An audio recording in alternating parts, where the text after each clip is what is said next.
Donc, on accueille aujourd'hui Myriam Cormary de la 74e promotion, qui est à la fois la directrice générale de la Chambre d'agriculture des Pyrénées-Orientales et aussi la présidente de l'école de Purpan, voilà, qui a un parcours en chambre d'agriculture important et qui va nous parler justement de ces chambres d'agriculture en débordant de la seule chambre des Pyrénées-Orientales, mais plutôt dans un contexte général de transition agricole et d'avenir, comment les chambres prennent part à ces évolutions.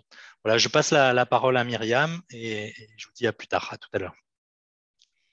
Donc, bonjour à tous. Donc, oui, Myriam Cormary, donc Purpanès de la 74e promotion. Je vais vous parler effectivement du réseau des chambres d'agriculture qui est au cœur des enjeux de l'agriculture et qui a une longue histoire avec Purpan. Je pense qu'il y a beaucoup de Purpanais encore aujourd'hui dans les chambres d'agriculture. Moi-même, j'ai été recrutée alors, il y a longtemps maintenant par Daniel Biron, un Purpanais qui était alors directeur de la chambre d'agriculture. Donc, qu'est-ce que c'est les chambres d'agriculture? Donc, c'est des outils effectivement du développement agricole et rural. C'est un réseau en fait de une centaine d'établissements en métropole également en outre-mer. C'est une gouvernance professionnelle. C'est-à-dire que les chambres d'agriculture sont des établissements publics gérés par des élus. Voilà, une forme d'originalité à ce statut. Elles sont chargées de conduire des missions, des activités au service des agriculteurs et des territoires. Et leur budget, en fait, repose à la fois sur des crédits publics et sur des prestations. Voilà. Donc, l'organisation du réseau, c'est une tête de réseau. Donc, Chambre d'agriculture France, c'est 13 établissements régionaux qui sont donc établis dans les capitales régionales et 89 établissements, soit départementaux, soit interdépartementaux, puisque dans certaines régions, tous les établissements ont fusionné et il y a eu aussi certaines fusions de tridépartementales. On est sur le terrain. Myriam, juste tes slides, on ne les voit pas. Je ne sais pas si tu as lancé déjà tes slides. Je ne sais pas, oui. hein. En tout cas, voilà. C'était une remarque. Mais Pardon. Ça y est, c'est bon. Ah zut. Bon, désolé, j'avais oublié de lancer, j'avais coupé et j'avais oublié de lancer le partage. Alors, je remets rapidement la première, la deuxième. Et voilà, j'en étais à cette diapo. Donc, on a à peu près 400 antennes donc, de proximité qui sont sur le terrain au cœur du milieu rural. On a 3200 élus dans les chambres d'agriculture et donc 8000 collaborateurs qui font les forces vives de ces établissements.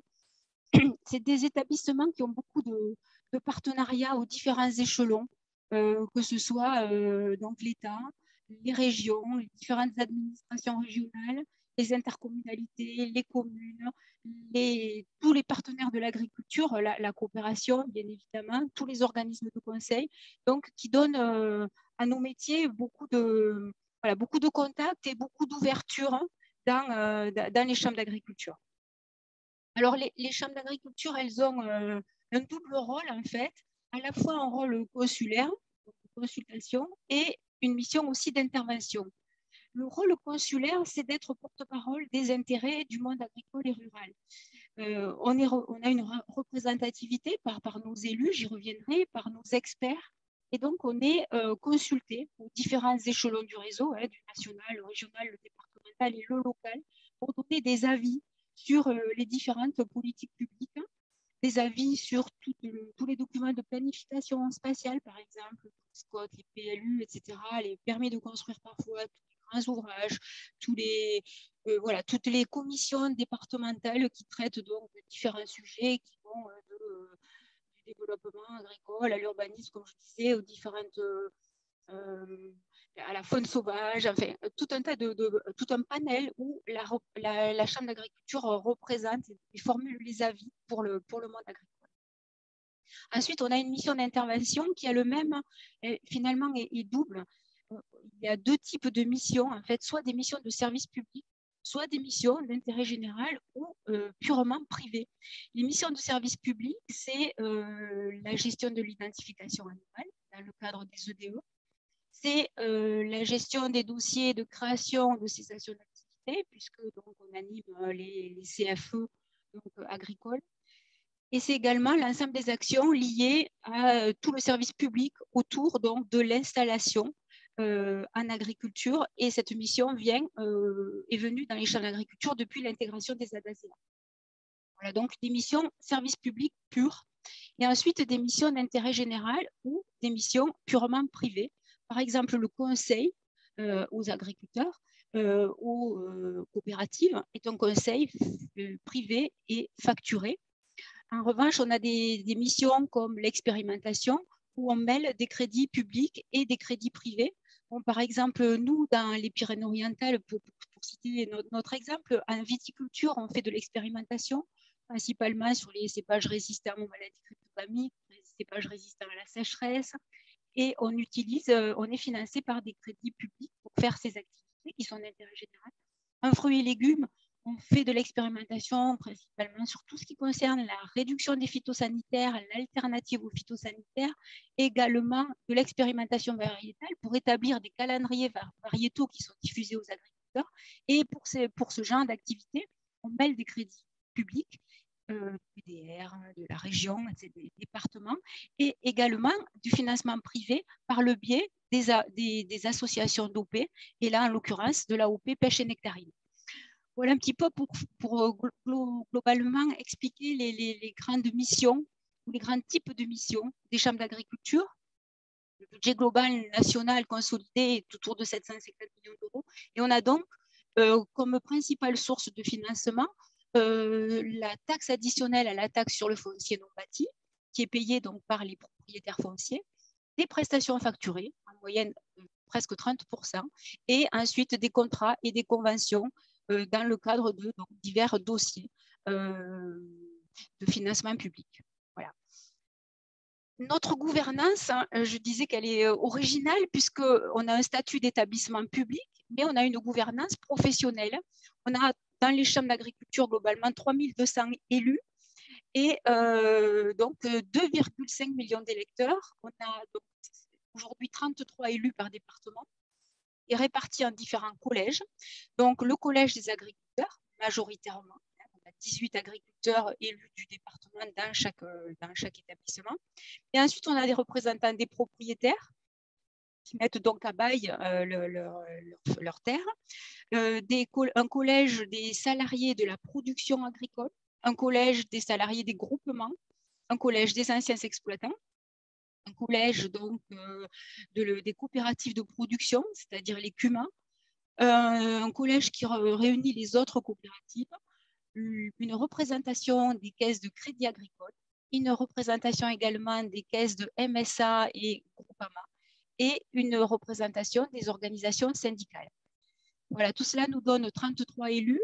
Et comme je le disais, ça donne aux chambres d'agriculture une large représentativité et une légitimité vis-à-vis donc des pouvoirs publics pour donner les avis de la profession et représenter la profession agricole.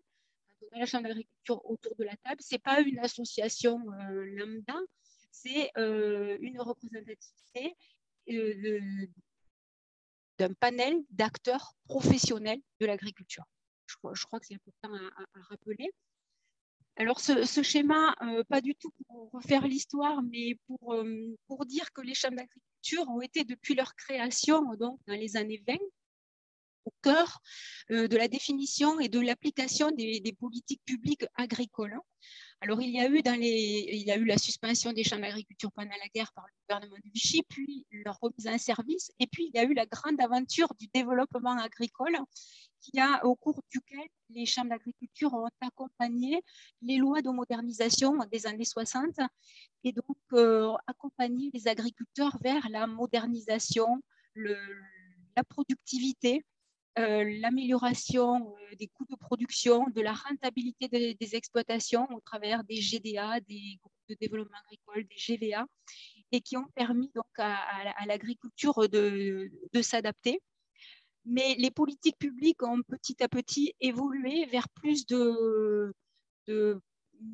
multiplicité de performances, et donc une performance qui est économique, mais qui est également environnementale et sociétale. Et donc, c'est ce qui se traduit par le contrat d'objectif qui a été signé donc, l'année dernière par notre président Sébastien Windsor. Donc, on a maintenant un contrat d'objectif et de performance dans lequel, voilà, c'est un contrat avec le ministère et c'est au travers donc de ce contrat et de la réalisation des objectifs que les chambres sont évaluées par rapport à la perception de leur financement public. Donc, un monitoring et une supervision des chambres d'agriculture qui est malgré tout renforcée. Alors, quels sont aujourd'hui nos principaux axes du projet stratégique et du contrat d'objectifs et de performance assigné donc, par l'État aux chambres d'agriculture? Eh bien, ce contrat d'objectifs demande aux chambres d'agriculture de concourir à l'atteinte des objectifs de la PAC, de la stratégie européenne, donc Farm to Fork, de la stratégie biodiversité de l'Union européenne, des objectifs de l'État en matière d'accompagnement, du renforcement de la compétitivité de l'agriculture et de sa transition écologique. Donc, il s'agit d'accompagner les agriculteurs à s'adapter à tous ces nouveaux défis, les aléas climatiques, économiques, la nouvelle demande sociétale, le changement climatique, de s'insérer, de prendre tout son rôle dans la gestion de l'eau, voilà, dans le développement de l'économie circulaire. La consigne, c'est vraiment d'engager une transition agroécologique qui doit permettre d'améliorer à la fois ce qu'on peut appeler la résilience et la compétitivité des exploitations agricoles, donc renforcer l'accompagnement des agriculteurs pour faciliter leur adaptation aux transitions auxquelles ils sont confrontés, donc rendre les exploitations plus résilientes, plus autonomes, mieux armées face aux aléas et davantage à même de concilier équilibre économique et respect de l'environnement. C'est vraiment les missions qui sont assignées aujourd'hui aux chambres d'agriculture et on voit toute l'inflexion qu'il y a eu depuis ces années du développement agricole où on ne parlait que de productivité et de production. Voilà. Je crois que c'est un gros changement et une grosse transition que les chambres d'agriculture ont pris, accompagnées par les politiques publiques. Donc, nos domaines d'activité stratégiques, je ne vais pas faire très long, mais nos domaines d'activité stratégiques se regroupent globalement en 3 axes. Le premier axe, c'est accompagner l'agriculture dans ses transitions économiques, sociétales et climatiques. Le deuxième axe, c'est créer plus de valeur dans les territoires. Et le troisième axe, c'est faire dialoguer agriculture et société. Voilà un peu vraiment le triptyque dans lequel on s'inscrit aujourd'hui. Alors, pour l'axe d'accompagnement de l'agriculture dans les transitions, nos domaines d'activité, eh bien, c'est du conseil à l'installation, à la transmission des entreprises. C'est du conseil stratégique phyto qui arrive, l'accompagnement de l'agriculture haute valeur agri-environnementale, des différents cahiers des charges, des mesures agri-environnementales. C'est également du conseil à l'optimisation technique. C'est également de l'accompagnement des groupes, notamment dans le cadre des programmes éco-phyto avec les réseaux défis. C'est du conseil en élevage, c'est de l'information et du conseil réglementaire. On n'en manque pas de réglementation, la PAC, voilà, toute la réglementation en viticulture, toute la réglementation phytosanitaire. Donc ça, c'est globalement le bloc des activités de conseil. Ensuite, on a des activités de formation pour accompagner toutes ces transitions en lien aux activités que je viens de citer précédemment. Le développement du numérique dans l'agriculture et également, j'en parlais un petit peu tout à l'heure pour ce qui concerne les Pyrénées-Orientales, des activités de recherche, d'innovation et d'expérimentation. Voilà le panel d'activités des chambres d'agriculture aujourd'hui pour accompagner les transitions de l'agriculture. Ensuite, on a le deuxième axe qui est plus l'accompagnement territorial, la création de valeur sur les territoires. Là, on a tout ce qui concerne les circuits de proximité au sens large, l'accompagnement des filières, donc filières territorialisées, filières de diversification, filières liées à la bioéconomie, l'énergie par exemple, le développement de l'agriculture biologique également. Et puis tout ce qui concerne le développement forestier, qui est important pour certains départements, l'agriculture urbaine, et les projets de territoire au sens large, avec donc des partenariats avec les collectivités au travers des PAT notamment, pour accroître un peu la résilience alimentaire des territoires et développer avec les collectivités des projets agricoles territoriaux. Et le dernier axe, c'est le dialogue entre l'agriculture et la société. Alors, il y a fort à faire. Ce n'est pas que la communication sur les produits, c'est aussi la communication sur les métiers et c'est aussi la communication globale sur les pratiques agricoles pour essayer de rapprocher ce lien qui s'est parfois un peu distendu entre l'agriculture et la société et qu'il convient vraiment d'accentuer. Alors, c'est difficile de résumer les missions des chambres d'agriculture rapidement, mais je laisserai peut-être la place aux questions. Et donc, je vais passer à peut-être quelques actions phares, sans les citer toutes, puisque je suppose que la présentation sera aussi à disposition. On a pour objectif de repérer, sensibiliser aux enjeux de la transmission tous les agriculteurs qui passent la barre des 57 ans avec cet objectif de la transmission qu'on est loin d'atteindre aujourd'hui, du renouvellement plutôt.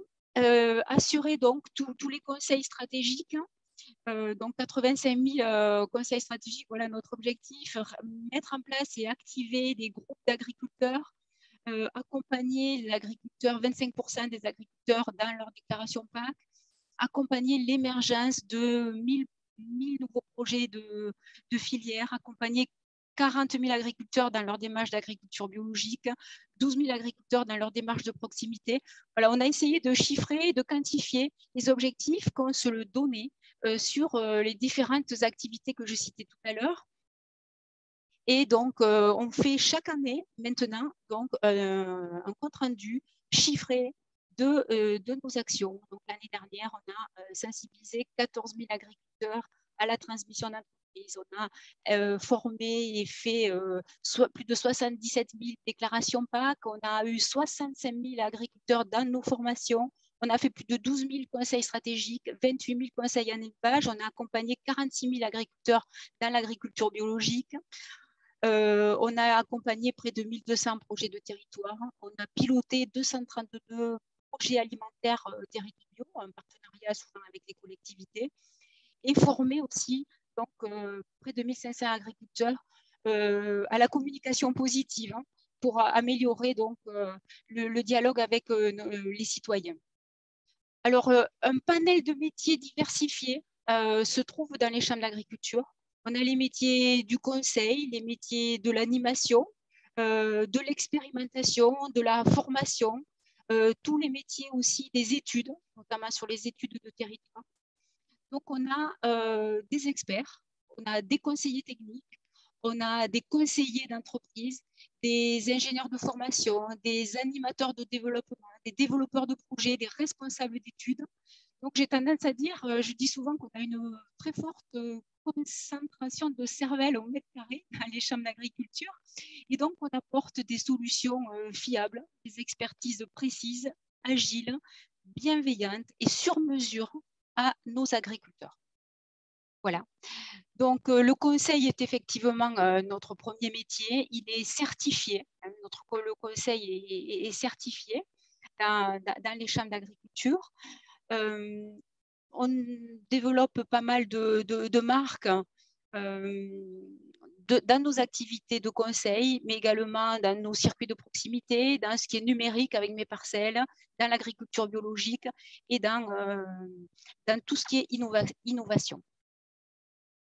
Alors, juste pour terminer, avant de laisser passer laisser la place aux questions, c'est une des diapos que je présente quand je fais des présentations auprès des jeunes. Je pense que dans les chambres d'agriculture, on a un panel de métiers qui sont porteurs de sens. Il y a une forme de modernité dans nos métiers parce qu'ils répondent réellement aux enjeux de la société et qu'ils permettent de s'épanouir. J'en suis le témoin puisque voilà, j'ai fait un long parcours dans ce réseau des chambres d'agriculture dans lequel il y a quand même beaucoup de Purpanais aujourd'hui et demain, j'espère également. Voilà, donc merci. J'ai essayé d'être assez rapide Je crois qu'il nous reste une dizaine de minutes pour échanger. Oui, merci Myriam. C'était très intéressant et je ne sais pas si du coup sur le chat je vois pas encore de questions, alors n'hésitez pas à en poser. Moi en attendant je vais t'en poser une ou deux. Effectivement, moi ce qui m'intéresse, est-ce que tu peux nous rajouter en termes d'information un peu sur le problème du renouvellement des agriculteurs aujourd'hui en France, comment il est appréhendé quantitativement au niveau des chambres? On sait que sur les territoires aujourd'hui, il y a beaucoup d'agriculteurs qui vont prendre la retraite ou qui sont en passe de pouvoir transmettre. Ils ne le font pas toujours, ils ne peuvent parfois pas le faire. Et en face, on a une jeune génération qui perçoit aussi les choses différemment. Donc, parfois, c'est difficile de dialoguer entre un jeune et un ancien. Et de fait, comment, voilà, démographiquement, l'agriculture se porte en France? Est-ce que c'est des enjeux importants? Au-delà des recrutements au sein des chambres, on pourra en reparler. Comment on fait pour entretenir le tissu des agriculteurs? Ah oui, c'est vraiment un enjeu. D'ailleurs, tu l'as vu, c'est un objectif précis. Euh, on est très très loin d'assurer le renouvellement.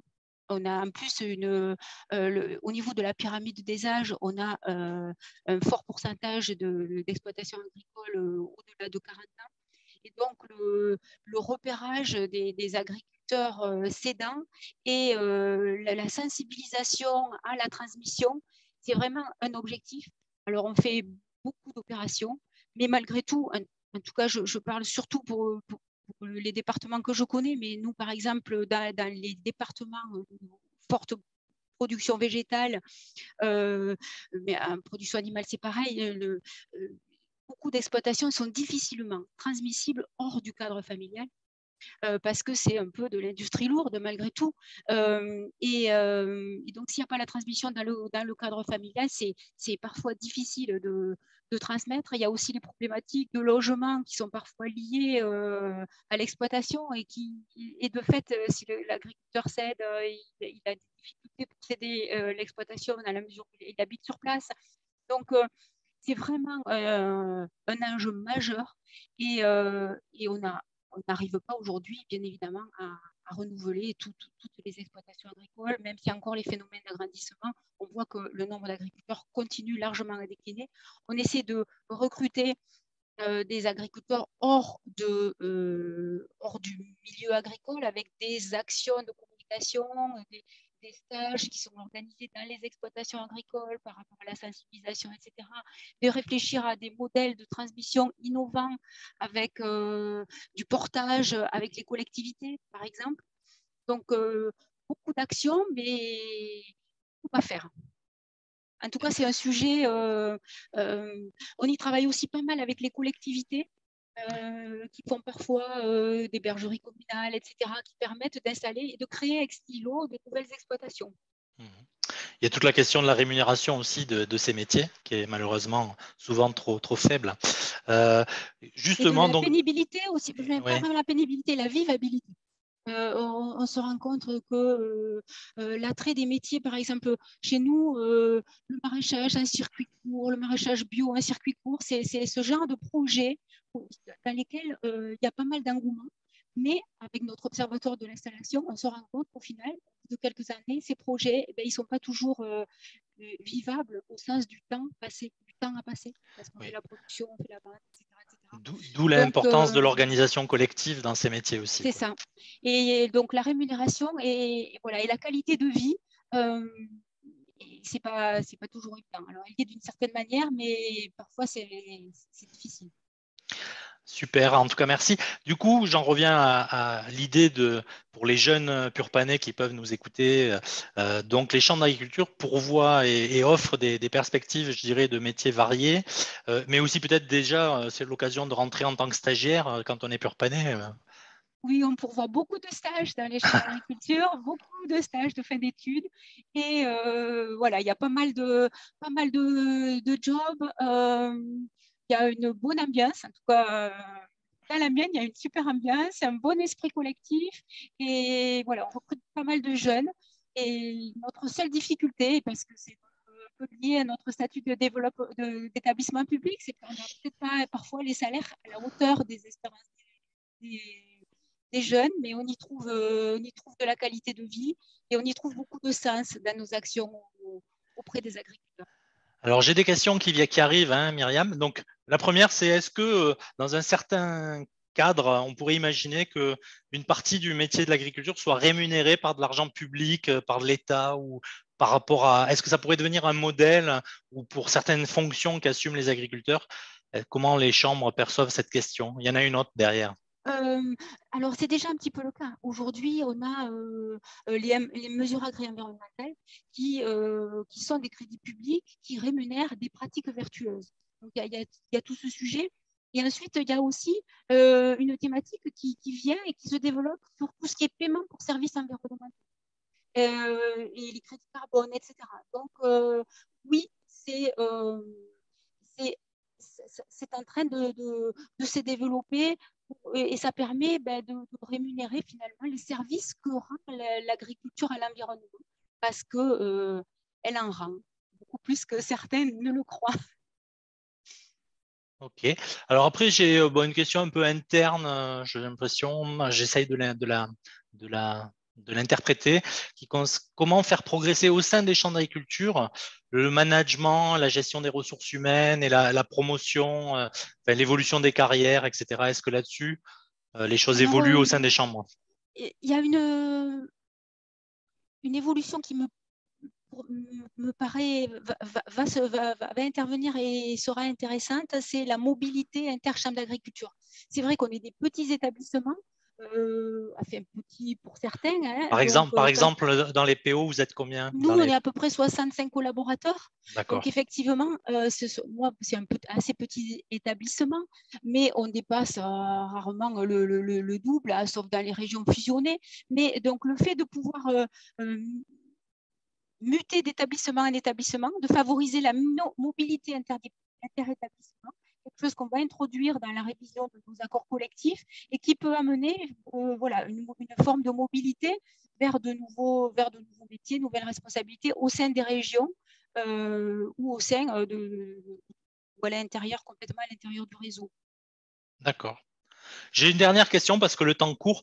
Euh, le Conseil des chambres d'agriculture, tu nous as dit qu'il était certifié tout à l'heure. Et donc, la question qui est posée, mais ça peut-être, est-ce que ces conseils sont donc délivrés de façon indépendante et facturés en honoraires? Le conseil est-il garanti par une sorte d'assurance type responsabilité civile ou professionnelle auprès des agriculteurs? Et voilà, un petit peu, qu'est-ce que c'est que cette certification en fait dont tu parlais tout Alors, à l'heure? c'est une certification ISO. Et effectivement, avec finalement, un des points forts de notre conseil, c'est effectivement l'indépendance, et notamment l'indépendance sur les thématiques du phytosanitaire. Donc vraiment, c'est des choses qui sont hyper contrôlées par l'AFNOR. Et donc, oui, voilà. Donc le conseil dans les chambres a été très professionnalisé et son point fort de la compétence, effectivement, des expertises, c'est effectivement l'indépendance. Si vous cherchez l'indépendance, c'est la chambre d'agriculture plutôt que la distribution. Je me permets de le dire. Ok. Écoute, je suis obligé d'arrêter là. On te remercie beaucoup pour ce témoignage. À J'espère que… disposition de ceux qui auraient des questions. Voilà. Et du coup, je vais te demander d'enlever tes slides parce qu'on va passer une slide de clôture de notre session. Voilà. Et juste pour compléter, Mathieu, je vois qu'il y a beaucoup de questions. Ce qu'on va faire, c'est qu'on enverra les questions à Myriam et ensuite, quand on vous fera le replay au cœur du réseau, on vous mettra les questions avec voilà, les éléments de réponse pour que voilà, vous puissiez avoir réponse à vos questions. On va faire au mieux en tous les cas. Pas de souci, avec grand plaisir. Du coup, merci de me passer la slide finale. Là, ça serait juste pour vous annoncer donc la suite du programme. Donc, si vous appréciez ces témoignages et surtout parlez-en autour de vous, voilà, on va pouvoir continuer hein, à peu près une fois par mois. Hein, donc, l'épisode 7, le 13 octobre, sur justement l'impact de nos activités par rapport à l'océan et réciproquement. Au niveau novembre, le 17, Christian Reclus, hein, le directeur d'Arteris, va nous parler du virage stratégique de sa coopérative. Je crois que c'est très intéressant aussi comme sujet. Et enfin, à la fin de l'année, on aura Claude Dominger qui va nous parler des valeurs au sein des entreprises agricoles comme étant une problématique d'avenir. Je pense qu'avec ça, ça vous donne l'idée de ce qu'on fait. Puis on continuera bien sûr l'année prochaine. Donc, restez au contact des témoignages au cœur du réseau. J'espère que c'est toujours un format qui vous intéresse. Je vous dis au revoir pour vous laisser reprendre les activités qui sont les vôtres. À bientôt. Au revoir. Bravo à Purpan Alumni. Bravo pour tout ce que vous faites. Merci. Au revoir.